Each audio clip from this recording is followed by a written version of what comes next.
Assalamualaikum warahmatullahi wabarakatuh. Selamat datang di Misteri Malam yang akan menemani kalian di waktu istirahat kalian. Untuk kisah kali ini masih melanjutkan dari kisah yang sebelumnya, yaitu kisah yang berjudul Ibuku Sholat Tak ke Arah Kiblat. Cerita kali ini ditulis oleh akun Facebook yang bernama Harcita Malika. Untuk kalian yang ingin membaca langsung ceritanya, kalian bisa kunjungi linknya yang sudah saya sertakan di kolom deskripsi. Daripada kalian penasaran dengan cerita ini, mari kita masuk ke ceritanya.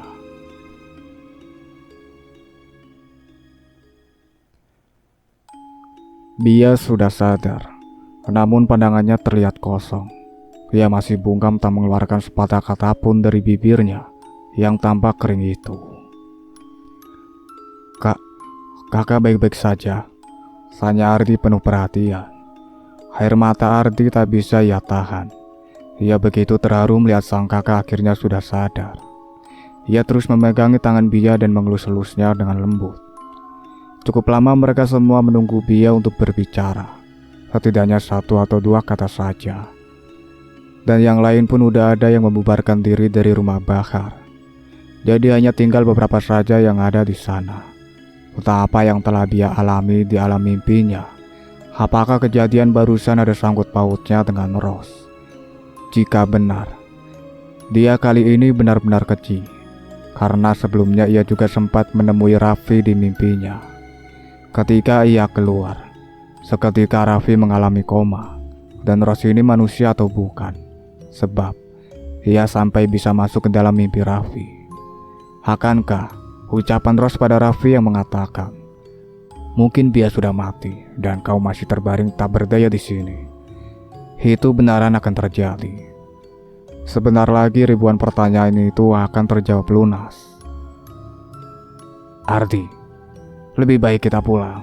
Ibu tidak enak berlama-lama di sini. Kamu masih bisa kan menggendong dia sampai ke rumah?" sahut Ros. "Yang dikatakan ibu memang benar. Baiklah, akan gendong ia sampai ke rumah," balas Ardi. "Pak, terima kasih sudah mau menolong kedua anak saya. Maaf, merepotkan sampai membuat keriuhan di sini," kata Ros sambil mengatupkan kedua tangannya di depan dada. "Oh, gak apa-apa kok. Kita sesama manusia harus saling tolong menolong. Mau saya antar ke rumahnya?" tawar Bahar. "Gak usah om, terima kasih. Rumah kami gak jauh kok. Rumah kami berada sendiri di sana," tolak Ardi seraya menunjukkan seulas senyuman. "Oh, ternyata itu rumah kalian. Baiklah kalau begitu. Kalian hati-hati di jalan. Jika ada apa-apa datang saja ke sini lagi. Oh iya, ini nomor telepon saya. Siapa tahu kedepannya bisa berguna," tukas Bahar sambil mengelurkan secari kertas yang bertuliskan nomor teleponnya. Setelah Ardi menerima kertas itu, Ros dan kedua anaknya itu pun pulang ke rumah. Bia masih terdiam, seakan ia mengalami bisu mendadak. Bola matanya sesekali bergerak menatap wajah Ardi. Mungkin dalam benaknya, ia ingin mengucapkan terima kasih pada Ardi, karena sudah kesekian kalinya ia menolong Bia, walaupun selalu terlambat. Tapi itu lebih baik daripada tidak sama sekali. Semenjak Ardi beranjak remaja, ia jadi jarang bercanda dengan Bia. Padahal, saat ia masih kecil hanya Bia yang selalu menemani dirinya. Selalu menenangkan Ardi ketika Ardi menangis, memberinya jajan dan lain sebagainya. Sebab, Ros hanya sibuk dengan pikirannya sendiri. Walaupun begitu, ia sangat sayang pada Ardi, anak bungsunya. Sedangkan Bia diperlakukan seperti anak tiri olehnya. Tapi Bia tak berkecil hati, karena ada Furqan yang selalu ada untuknya. Maka dari itulah, mengapa Ardi selalu melawan ibunya, karena Ros jarang meluangkan waktunya untuk Ardi yang saat itu masih sangat butuh sesosok seorang ibu. Ketika Ros sudah berlalu masuk ke dalam rumah, Ardi masih berdiri di ambang pintu. Rasa takut itu kembali muncul di hati Ardi. "Ardi, kenapa kau masih di situ? Ntar Bia dingin lagi," ujar Ros. "Oh iya, astaga." Ardi pun mengayunkan kakinya masuk ke rumah.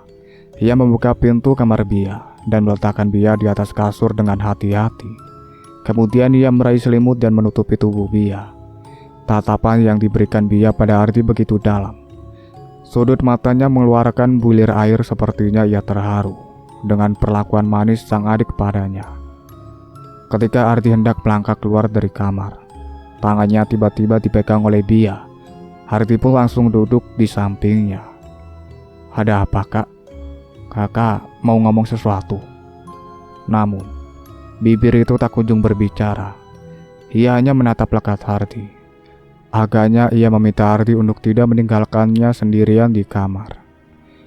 Ardi mengembuskan nafas panjang. "Maafin gue karena telat lagi nolongin lu tadi. Gue pergi latihan basket bareng yang lain ya, seperti saran lu tadi. Maaf," tutur Ardi. "Gue bakal berusaha nyari tahu orang yang sudah ngelakuin ini ke lu. Dan gak bakal gue maafin dia. Kalau perlu, bakal ku hajar sampai jerah." Ardi menengus kesal. "Gue ke kamar mandi dulu sebentar buat bersihin badan. Soalnya udah lengket banget rasanya. Selesai nanti, baru deh gue kesini nemenin lu tidur, oke?" Seru Ardi sambil melemparkan senyuman dan menunjukkan jari jempolnya. Saat ini Bia tak bisa melakukan apa-apa. Ia sudah seperti orang lumpuh dan bisu. Belum diketahui pasti penyebab Bia seperti itu. "Bersiap-siaplah Bia. Sebentar lagi tubuhmu akan kuambil alih secara permanen. Jiwaku dan tubuhmu sudah menyatu 95%. Akan kubuat kau tunduk pada Abud. Dan nasib kita akan sama. Jadi adil sudah." Ledek Sabia. Jadi inilah yang membuat Bia tak bisa sepenuhnya menggerakkan tubuh dan mengeluarkan suaranya. Mungkin saja penyebab Sabia sangat cepat mengambil tubuh Bia. Karena Bia sempat lengah ketika bertemu dengan puluhan budak Abud. Frustasi, ketakutan, nangis, dan saat itu memang tubuhnya sedang tidak fit. Makanya Sabia dengan mudah mengkerapkan tubuh Bia. Hati Bia teriris-iris mendengar ucapan Sabia. Apa semiris itukah proses kematian Bia? "Ya Tuhan, aku tidak masalah jika aku mati sekarang. Yang jadi masalahnya, aku tidak ingin mati di tangan-tangan busuk mereka," batin Bia. "Hei, apa kau lupa? Aku bisa membaca isi hatimu. Apa maksudmu menyebut tanganku busuk?" bentak Sabia. "Aku tidak lupa. Dan aku tidak sedang membicarakan dirimu. Tapi kalimatku tadi tertuju untuk Abud dan dalang dari semua ini. Sabia, aku tidak tahu siapa dirimu. Tapi aku minta, sebelum aku mati tolong jawab semua pertanyaannya yang selama ini terpendam di hati dan pikiranku. Sebenarnya, aku tidak tahu banyak. Yang tahu semuanya hanyalah Ros. Maksudku," ucap Sabia keceplosan. Bia terkejut, matanya terbelalak tak percaya. "Apa yang kau bilang? Tidak mungkin ibuku melakukan ini semua. Ia memang tidak begitu menyayangiku seperti ia ke Ardi. Tapi ia tidak mungkin sejahat itu padaku," bantah Bia. "Kau ini jangan terlalu naif. Jangan selalu merasa orang tua itu baik. Apa kau tahu? Aku begini karena ditumbalkan ayahku sendiri. Makanya hingga kini aku benci pada orang tuaku. Terlebih pada ibuku yang menyerahkanku begitu saja pada ayahku," jelas Sabia. Di sisi lain, Ardi berjalan mendatangi kamar Ros, menuntut jawaban atas apa yang terjadi tadi. Tiba-tiba pintu kamar Ros terbuka. Di sana Ardi melihat Ros sedang duduk di pinggir ranjang dan sedang melamun. "Ibu, aku ingin bicara," sahut Ardi. Seketika lamunan Ros buyar. Bukannya segera membalas ucapan Ardi, ia malah berdiri dan memeluk Ardi sambil menangis terisak-isak. "Maafkan ibu Ardi. Ibu takut kehilanganmu," ucap Ros. Ardi terdiam karena tak mengerti dengan ucapan ibunya. Ros pun melepaskan pelukannya dan menatap kedua manik mata Ardi. "Ibu, coba jawab Ardi. Bagaimana ibu bisa mengobati orang dengan jambi-jambi?" "Sebelum ibu menjawab pertanyaanmu, kau jawab dulu pertanyaan ibu. Apa kau mau minum jus pemberian ibu untuk dia? Tanya balik Rose. Betul, aku dan kakak sama-sama meminumnya. Tapi kakak hanya meneguknya 3 kali. Selebihnya aku yang meminumnya. Jawab Ardi. Pantas saja. Maksudnya, Bu? Kau ingin tahu kenapa ibu bisa mengobati orang dengan jambi-jambi, kan? Ini adalah ilmu turunan yang ayahmu miliki. Di lemari yang terkunci rapat itu tersimpan semua peninggalan leluhur ayahmu. Ibu mempelajarinya setelah ayahmu meninggal. Karena saat ia hidup, ia melarangku membuka lemari itu. Jawab Rose. Ardi melongo. Ia baru tahu jika Furqan punya ilmu turunan. Karena selama Furqan hidup, ia tidak pernah menunjukkan gelagat atau sikap seseorang yang memiliki ilmu turunan seperti pada umumnya. Terus, apa maksud dari jus jeruk yang ibu pertanyakan tadi? Namun, cukup lama Rose terdiam karena ia merasa belum bisa untuk mengatakannya. Ayo ibu, jawab. Ibu diam begini membuatku makin curiga dengan ibu, paksa Ardi. Jadi, selama ini kau sudah curiga? Aku sudah curiga sejak sebulan yang lalu. Aku selalu mendengar ibu merapalkan sesuatu yang berbahasa Arab setiap tengah malam. Awalnya, aku mengira ibu sedang mengaji. Tapi, kalimat yang ibu ucapkan itu terus berulang-ulang setiap harinya. Dan, sebenarnya, aku sempat melihat ada foto kakak yang bersandar pada lilin-lilin di kamar ibu kemarin. Aku tidak begitu mengerti maksud dari itu. Makanya, aku hanya diam dan masuk ke kamar. Kali ini, Rose yang dibuat melongo dengan penjelasan Hardy. Ia tak menyangka, Hardy sudah mencurigai dirinya sejak lama. Sebenarnya, ibu. Rose sangat berat mengatakan yang sebenarnya. Jangan membuatku tambah marah, ibu. Jawab saja sebelum aku memukulmu, sendak Hardy. Ibu ingin mencelakakan Rabia, Ardi, teriak Rose. Apa? Ibu, tolong bicaralah yang jelas. Aku tidak punya banyak waktu di sana, kakak sudah menungguku. Kau tidak usah peduli padanya. Tidak lama lagi dia akan menemui ajalnya, balas Rose dengan tatapan dingin.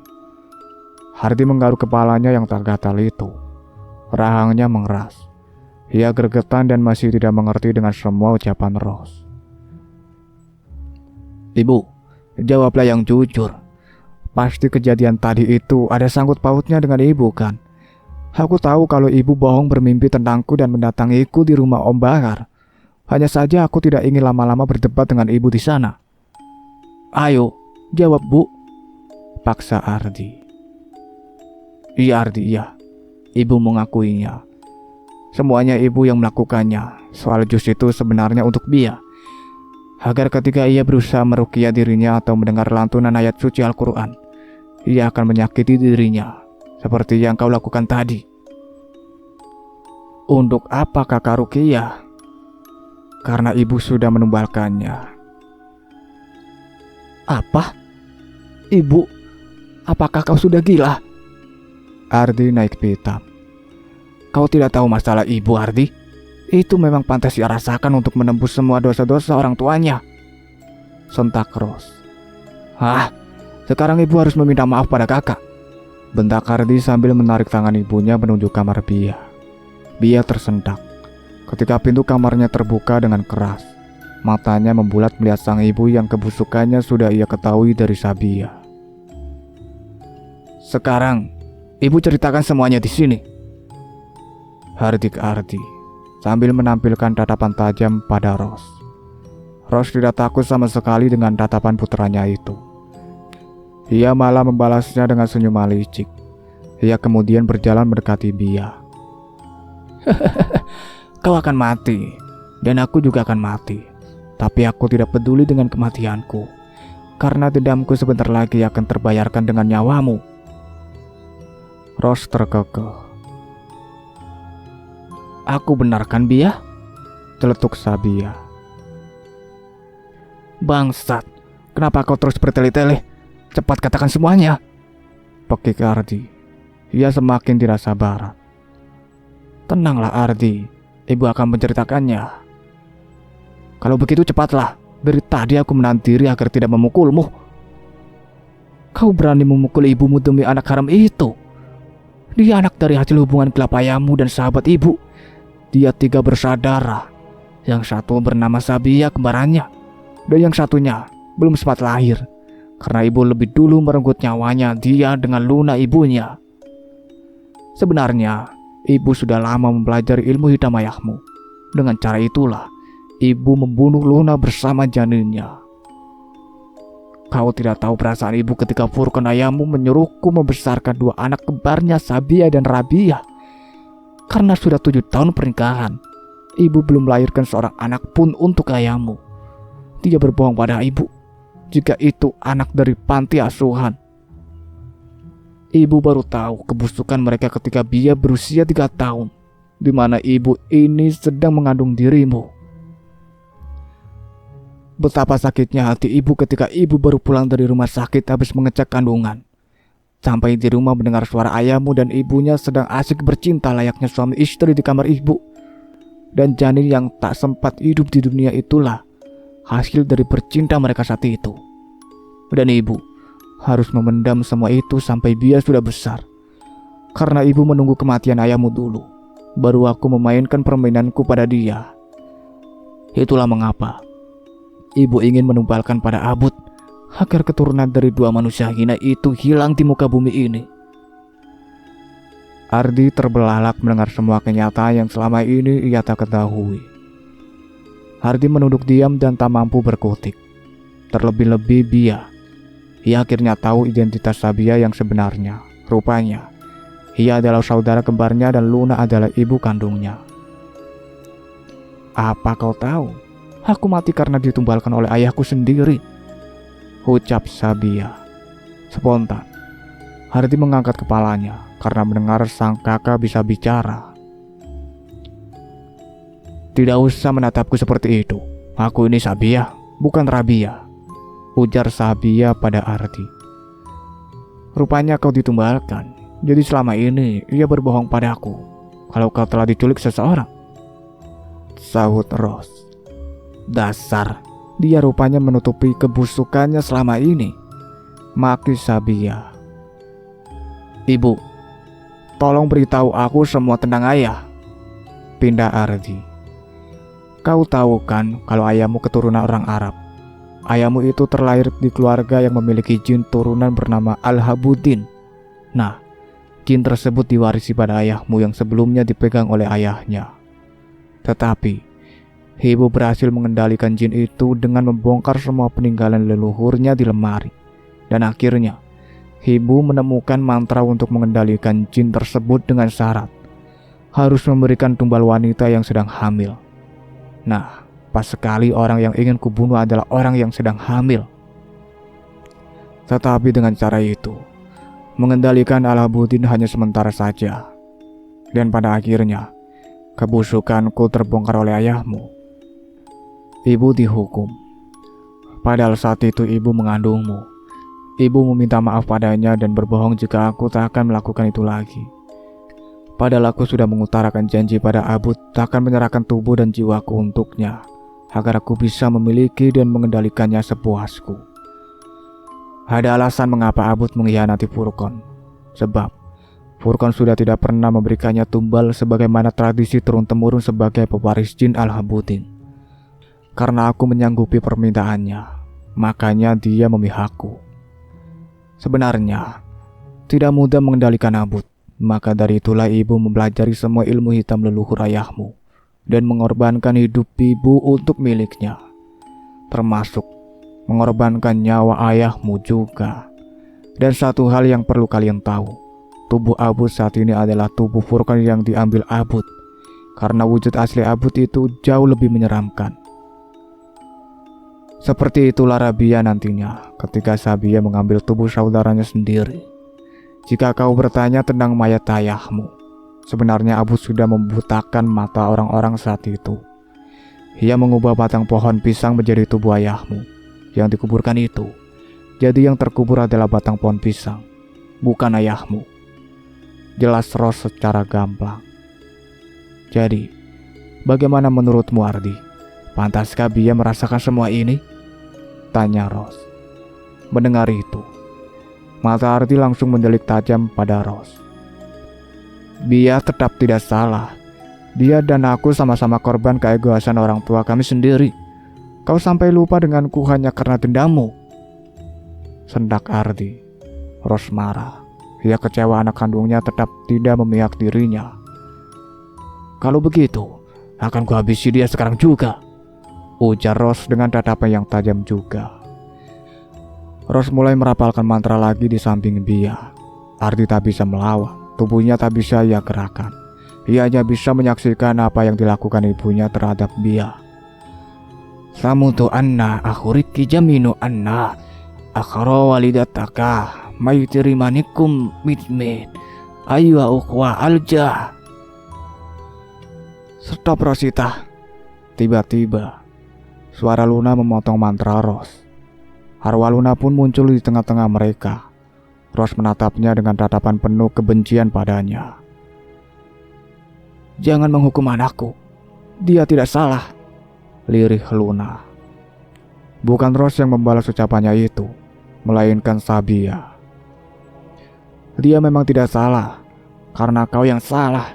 Aku ingin merenggut tubuhnya, karena aku ingin dia merasakan apa yang aku rasakan selama ini. Anak kembar harus satu rasa. Kau sudah salah, Sabia. Ibu ini juga korban dari Furqan. Dia menyihirku, membuatku patuh akan perintahnya. Aku bahkan tidak bisa mengendalikan diriku sendiri seperti biasa saat ini. Dia merudah paksa diriku, karena Rosita belum memberinya keturunan. Ia takut jika ia tidak punya pewaris dari jin Alabuddin. Aku tidak menghinamu Rosita, tetapi itulah yang Furqan ucapkan padaku. Aku sudah berusaha untuk melepaskan sesuatu yang telah mengendalikan diriku, tapi gagal. Dan pada akhirnya, ia memiliki perasaan padaku dan menyetubuhiku sekali lagi. Aku tidak bisa berbuat apa-apa, Rosita. Aku bersyukur kau membunuhku, karena dengan begitu aku terlepas dari belenggu yang diberikan Furqan padaku. Hanya saja, hingga kini jiwaku masih tidak tenang karena aku belum ikhlas janinku direnggut paksa. Dan Sabia, bukan keinginan ibu untuk memberi izin pada Furqan agar kau dijadikan tumbal olehnya. Semuanya di luar kendaliku. Jelas Luna. Ros tertegun. Begitu pula Sabia yang berada di tubuh Bia. Rupanya selama ini Furqan sendiri biang keladinya. Pantas Sabia bilang aku akan membenci ayahku sendiri. Ternyata selama ini. Ayah, teganya kau, batin Bia. Tolong, jangan siksa anakku Rosita. Rinti Luna memohon. Apa yang kau lakukan, Ros? Ambil segera jiwa anak itu supaya aku secepatnya mengambil dirimu. Tepati janjimu secepatnya. Suara Abud tiba-tiba mengema di seluruh penjuru kamar Bia. Tapi ia tak menunjukkan wujudnya. Ia menegur Ros sebab dia tampak terhenyuh dengan pernyataan Luna. Maafkan aku, Luna. Tapi aku sudah berjanji pada Abud. Aku harus menyerahkan jiwa Bia. Ampuni aku yang sudah salah paham selama ini. Dan tolong beri aku maaf atas perbuatanku padamu dan anak-anakmu. Lirih Ros. Ia tampak sudah menyesali semua perbuatannya. Ia kemudian membalikkan badannya dan berjalan mendekati Ardi yang masih tak bisa bergerak itu. Ia mengulas pipi Ardi. Matanya tampak berembun. Ia memeluk tubuh Ardi begitu erat. Sontak air matanya pun pecah. Ia menangis sejadi-jadinya. Merasa sulit meninggalkan sang anak tercinta. Tapi apa mau dikata, nasi sudah jadi bubur. Dan akhirnya Ardi bisa bergerak lagi.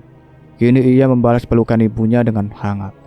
Matanya juga tampak merintikkan air. Sebenci-bencinya ia pada sang ibu, tapi yang namanya anak tak akan tega kehilangan ibunya. Terlebih lagi ia sudah tahu alasan dibalik ia melakukan semua itu. Maafkan ibu, sayang. Ibu memang tidak pantas disebut sebagai ibu. Tetaplah hidup untuk mendoakan kami semua, ujar Ros seraya mengecup pipi Ardi. Ros pun melepaskan pelukannya dan kembali mendekati Bia. Ia menarik nafas dan mengembuskannya dengan kasar, dan mulai membacakan mantra penjemputan jiwa. Tamutu anna akhuruki, jaminu anna akhara walidataka, mayutrimanikum mitmin, hayuha ukhwa aljanniyu alhabud, aqtalahu waidadati, akhraja min hadi al-arda, laqad risani dumir jani, abud, ya abud, ya al-habud. Setelah merapalkan mantra tersebut, petir tiba-tiba datang dengan suara yang menggelegar, diikuti oleh suara tawa Abud yang tak kalah menggelegarnya. Sabia, sekarang kau bisa mengambil sepenuhnya tubuh kembaranmu itu, hardik Abud. Namun Sabia bergeming. Apa kau mendengarku? Jangan bilang kau juga terenyuh dengan pernyataan Luna, sambung Abud yang terdengar sedikit emosi. Dengarkan aku, Al-Habud. Aku tak akan mengambil tubuh saudariku. Aku sudah melepasnya. Seberat apapun hukumannya, aku sudah siap menerimanya, jawab Sabia dengan penuh penekanan. Dasar pengkhianat, hukumanmu itu tidak cukup untuk menggantikan jiwa dia, bentak Abud tidak terima dengan keputusan Sabia. Kau yang lebih pantas disebut pengkhianat, Al-Habud, bentak Sabia balik. Iya, kau benar Sabia. Kalau begitu, Abud, ambil saja jiwaku yang tak tenang ini untuk kau jadikan budakmu. Aku siap demi putriku, celetuk Luna. Sudahlah ibu, Sabia, tidak apa-apa jika ia ingin mengambil jiwaku. Mau Sabia mengambil tubuhku atau tidak, aku akan tetap mati hari ini. Sekian lama akhirnya Bia bisa berbicara lagi. Setelah Sabia sudah melepaskan 90% jiwanya pada tubuh Bia. Apa maksudmu, Kak? Jangan bilang seperti itu. Kau harus tetap hidup bersamaku, saut Ardi. Bia melirik Ardi dengan tatapan sayu. Aku tidak bisa melanggar ketetapan Allah, Dek. Maafkan kakak tidak bisa terus berada di sampingmu, lirih Bia. Air matanya pun kini jatuh juga. Kalian terlalu banyak drama. Baiklah, kau akan kuambil jiwamu, Aluna.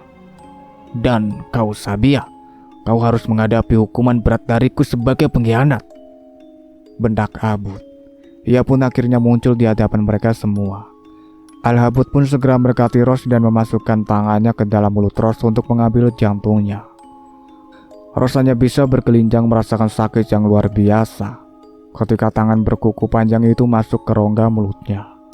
Hardi dan Bia tak mampu menyaksikannya. Ia menutup matanya rapat-rapat. Dan kini, Habud sudah berhasil mencabut jantung Ros. Ia terlihat begitu puas. Ros pun langsung menjatuhkan diri ke lantai. Ia kejang-kejang dan menjerit kesakitan. Tubuhnya juga perlahan berubah menjadi sosok yang menyeramkan. Hingga akhirnya Ros pun meninggal dunia. Habud segera mengambil jasad Ros dan membawanya pergi. Bia dan Ardita sempat melihat jiwa dan raga Ros diambil. Karena proses penepatan janji itu sangatlah mengerikan. Sebelum ia tadi membawa Ros pergi, Abu sudah mengubah batang pohon pisang menjadi mayat Ros, seperti yang ia lakukan pada Furqan. Dan kini, tinggal mereka berempat. Sabia pun melepaskan sepenuh jiwanya dari tubuh Bia. Nah, proses pelepasan jiwa inilah yang membuat Bia harus kehilangan nyawanya. Sebab, semakin jiwa Sabia menyatu dengan darahnya, jiwa atau roh aslinya perlahan menghilang. Sama ketika seseorang mengalami sakaratul maut, rohnya ditarik dari ujung kaki hingga ke kepala. Saat melepaskan jiwanya dari tubuh Bia, nafas Bia sudah di dada. Sabia kemudian berjalan mendekati arwah sang ibu. Sabia minta maaf karena sudah salah paham. Semoga di hari akhir nanti Abu dihukum oleh Allah, lirih Sabia. Maafkan ibu juga yang tak bisa menjaga kalian berdua. Ya sudah, mari kita pergi, seru Luna. Sabia mengangguk. Sebelum mereka benar-benar pergi, mereka melemparkan senyuman manis sambil mengucapkan selamat tinggal pada Bia. Bia, Kakak minta maaf ya, ucap Sabia. Tidak apa-apa kak, terima kasih untuk semuanya. Aku senang bisa berjumpa dengan saudariku yang ternyata sangat cantik. Dan ibu, terima kasih karena dulu sering mengajakku bermain, balas Bia. Dan mereka berdua tersenyum manis dan terbang ke atas secepat kilat. Semua makhluk tak kasat mata itu pun kini sudah pergi. Bersisakan dua manusia yang masih dalam kondisi bersedih ini. Hardi segera mendekati sang kakak dan berlutut di sampingnya. Ardi, setelah ini kau harus lebih kuat lagi. Kau juga tidak boleh sering marah, oke? Karena itu sifatnya syaiton. Lirih Bia. Ia terdengar sudah sulit bernafas.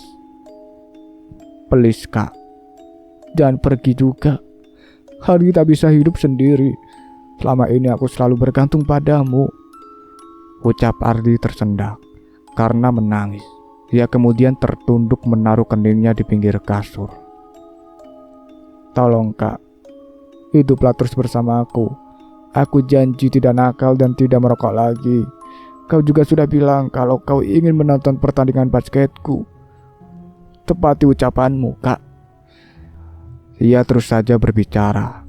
Tanpa ia sadari Bia sedang mengalami sakaratul mautnya. Terima kasih ya Allah. Aku akan meninggal dengan keadaan yang baik. Aku ikhlas menerima semuanya. Selamat tinggal dunia. Dan terima kasih adikku. Kau sudah memperlakukanku begitu manis di detik-detik terakhir hidupku.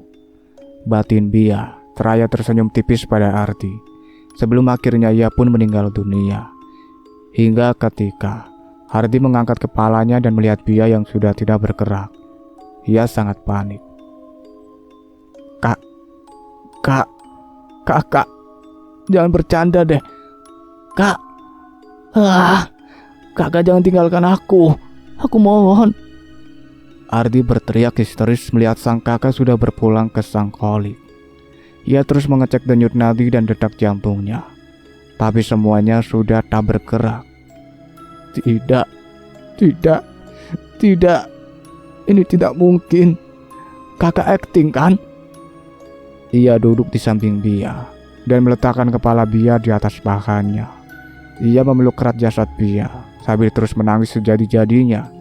Ia sangat sakit hati kehilangan sang kakak tercinta.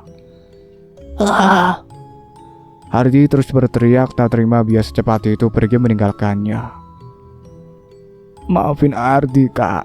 Selama ini Ardi selalu merepotkan dan menyakiti hati kakak. Walaupun begitu, kau terus bersikap lembut padaku. Derit Ardi. Begitu malang nasib Ardi. Ia harus melihat kematian ketiga anggota keluarganya di depan matanya sendiri. Apalagi detik-detik terakhir mereka begitu memilukan hati. Dulu ayahnya, kini ibu, dan saudaranya. Sementara itu di rumah sakit, Raffi sudah terlepas dari komanya. Bahkan ia sudah sadar cukup lama. Jam sudah menunjukkan pukul 12 malam. Raffi tambah gelisah dari tadi. Ia kesulitan untuk tidur. Raffi seketika menoleh ke arah kanan. Ia terkejut melihat ada Bia di sampingnya. Bia?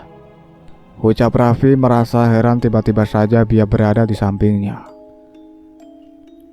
Aku kesini cuma pengen pamitan dan ngucapin terima kasih atas niat baikmu ingin menolongku. Sekarang aku sudah tenang, aku tidak perlu pusing memikirkanku, ujar Bia sambil tersenyum. Maksudmu apa Bia? Berpamit? Tenang, jangan bilang kalau kau. Raffi tak sanggup melanjutkan ucapannya. Iya, tenang saja. Semuanya sudah selesai kok. Aku pergi dengan tenang dan aku juga sudah tahu segalanya mengenai konflik keluargaku. Kamu cepat sembuh ya. Oh iya, di sana tinggal Ardi seorang. Seperti halnya Ardi, hati Raffi sangat sakit menerima kenyataan itu.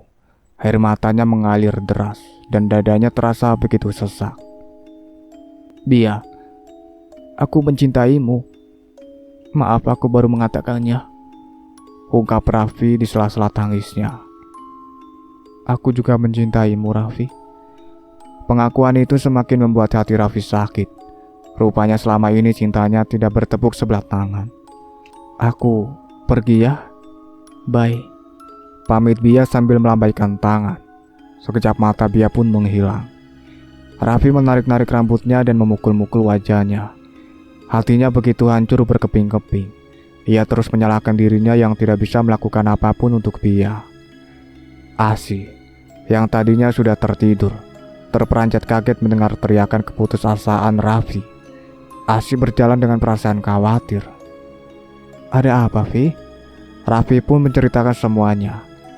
Asi ikut shock dan prihatin mendengar berita itu. Pantas saja pesan darinya tak kunjung mendapatkan balasan dari Bia. Raffi menangis histeris di pelukan sang ibu. Hampir 1 jam Ardi menangisi Bia. Ia baru ingat dengan nomor telepon Bahar. Ia segera mencari-cari ponselnya, kemudian mengetik nomor telepon Bahar dan menelponnya. Awalnya ia ragu untuk menelponnya karena takut mengganggu tidur beliau. Tapi apalah daya, hanya Baharlah yang saat ini bisa membantunya. Ia sudah tak punya keluarga. Ia kembali merintikkan air mata, mengingat nasibnya yang begitu pahit. Ia tak pernah membayangkan akan hidup sendirian. Tangis itu terhenti tatkala telepon Ardi diangkat oleh Bahar. Assalamualaikum, ini siapa? Tanya suara dari seberang sana. Saya Ardi, Om, yang tadi membuat keriuhan di rumah Om, jawab Ardi.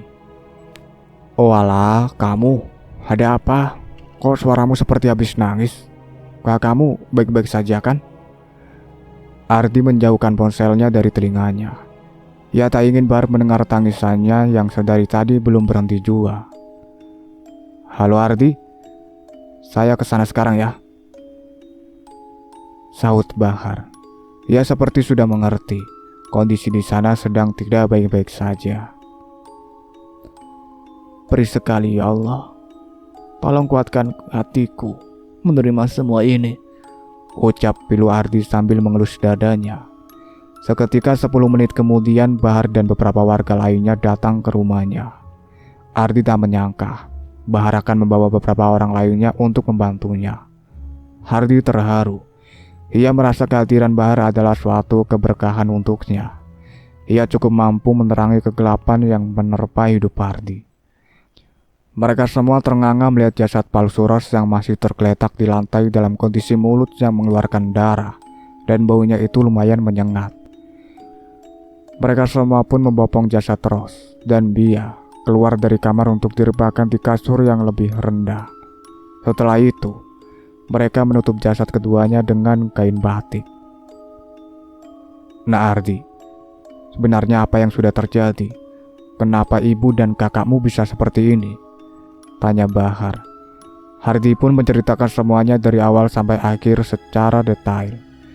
Yang mendengarnya pada geleng-geleng kepala sambil mengucapkan istighfar.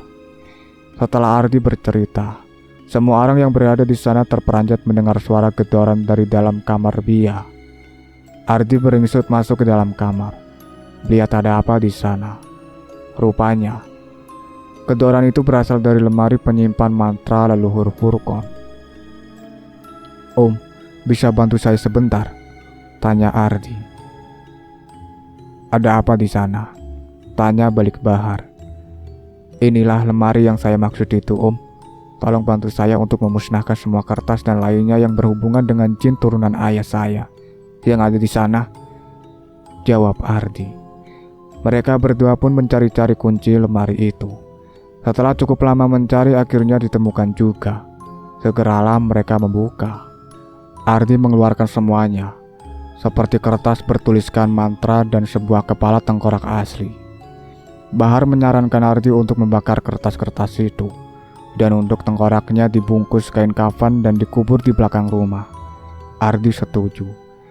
Ia segera menguburkan kepala tengkorak itu, sedangkan Bahar yang membakar kertas-kertas mantra tersebut. Singkat cerita, pagi pun tiba. Sedikit lagi proses pengurusan jenazah selesai. Tinggal mengafani kemudian menyolatkannya dan dikuburkan. Tangis Ardi kembali pecah ketika seluruh tubuh Bia sudah terbungkus oleh kain kafan. Namun, Ia segera menyeka air matanya, karena setelah ini ia akan ikut menyolatkan jasad ibu dan kakaknya. Setelah menyolatkannya, jasad keduanya itu pun dimasukkan ke dalam keranda dan diangkat menuju ke TPU di mana Furqan juga dimakamkan di sana. Ardi juga turut mengangkat keranda. Ia berdiri di bawah keranda sang kakak. Sepanjang perjalanan ia terus berusaha tenang, walaupun air matanya tak berhenti berjatuhan. Di depan gerbang, ada Ian yang sedang berdiri menyaksikan kedatangan orang-orang yang membawa jasad baru. Ia belum tahu jika jenazah yang baru datang itu adalah jenazah seseorang yang kemarin ia doakan berumur panjang. "Punten, nama jenazahnya siapa ya?" tanya Ian pada salah seorang wanita yang ikut mengantar Bia ke tempat peristirahatan terakhirnya. Katanya itu anak perempuan dari ibunya, kalau nggak salah namanya Rabia dan Rosita. Ian sangat terkejut. Awalnya ia mengira itu bukan Rabia yang kemarin memberinya uang. Tapi setelah mendengar nama Rosita, seketika ia merintihkan air mata. Ian kenal dengan Ros, sebab dahulunya keluarga mereka cukup dekat dengan Ian. Ia langsung berlari mendekati jenazah Rabia dan Ros. Singkat cerita, proses penguburan sudah selesai. Ia menjatuhkan tubuhnya di atas gundukan tanah milik makam Bia. Ia meluapkan kesedihan dan tangisnya yang sedari tadi ia tahan. Ardi merasa tak ada semangat untuk hidup. "Kakak, ajari Ardi cara melupakan kakak. Aku tidak bisa hidup untuk menanggung semua sakit hati ini. Aku gak sekuat yang kakak kira. Bahwa aku ikut bersamamu." Rintih Ardi begitu memilukan hati. Bahar mendekati Ardi dan mengelus punggung Ardi. Ada beberapa orang juga ikut bersedih melihat Ardi, termasuk Ian. Ia tak menyangka kemarin adalah hari terakhir ia bertemu dengan Rabia.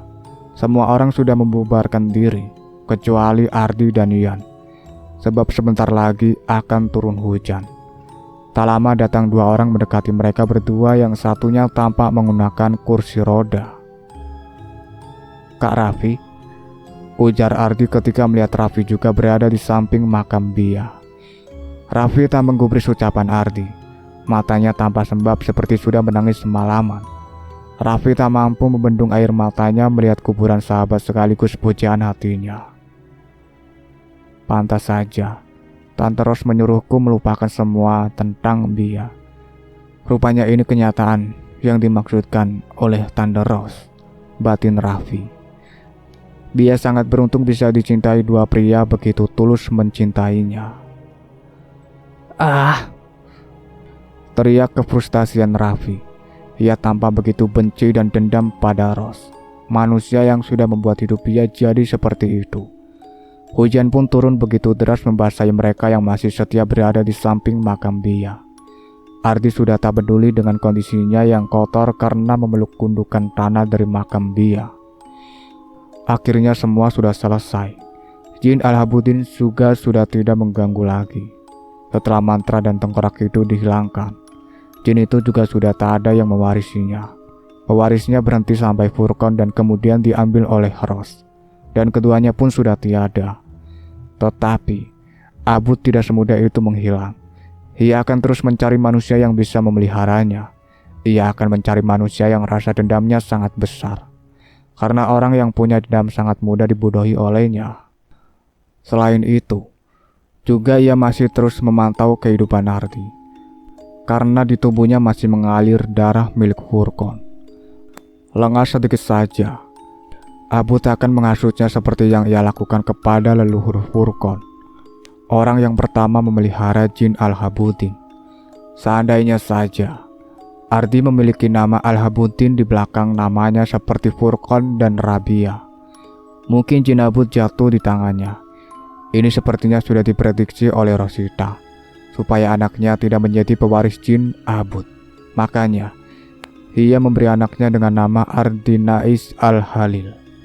Karena menurut leluhur Furqan, anak seorang pewaris yang nama belakangnya terdapat nama Al-Habudin, ialah yang akan mewarisi jin tersebut. Dan jika tak ada nama Al-Habudin di belakangnya, maka ia bukan target pewaris selanjutnya, seperti Sabia dan Ardi. Itulah akhir cerita yang berjudul Ibuku Sholat Tak ke Arah Kiblat. Terima kasih banyak untuk kalian semua yang sudah setia mengikuti cerita ini sampai selesai. Nantikan cerita-cerita terbaru lainnya dari kami. Saya akhiri. Wassalamualaikum warahmatullahi wabarakatuh.